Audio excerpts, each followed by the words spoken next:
వరకట్న వేధింపుల మీద శిక్షలు విధించే జడ్జిగా ఉన్నటువంటి ఆవిడే నటిలా నటి అనేటువంటి ఒక పెద్ద పొజిషన్‌లో ఉన్నటువంటి అమ్మాయినే వేధించి, చివరికి ఇప్పుడు జైలు పాలైనటువంటి ఉదంతం.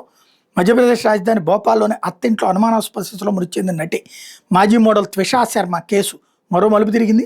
ఆమె అత్త, రిటైర్డ్ జిల్లా జడ్జి అయిన గిరిబాలా సింగ్‌ని ఈ కేసు దర్యాప్తు బాధ్యతలు చేపట్టిన సీబీఐ గురువారం అరెస్ట్ చేసింది.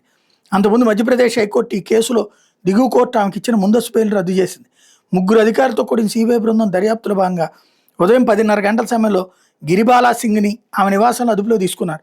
సీబీఐ బృందం ఈ సందర్భంగా ఆమె ఇంటి డిజిటల్ మ్యాపింగ్ చేశారని అధికార వర్గాలు చెప్పాయి. ఈ కేసు దర్యాప్తుకు భోపాల్లో ప్రత్యేక కార్యాలయానికి అవసరమైన ఏర్పాటు చేయాలని నగర పోలీస్ కమిషనర్ కోరినట్టు సీబీఐ వర్గాలు చెప్పాయి.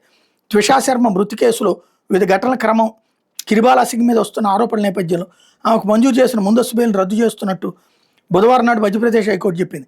కట్టం వేధింపుల ఆరోపణలు ఎదుర్కొన్న గిరిబాలా సింగ్, ఆమె కుమారుడు సమర్థ్ సింగ్లకి ఈ నెల 15వ తేదీన భోపాల్లోని సెషన్స్ కోర్టు బెయిల్ ఇచ్చింది.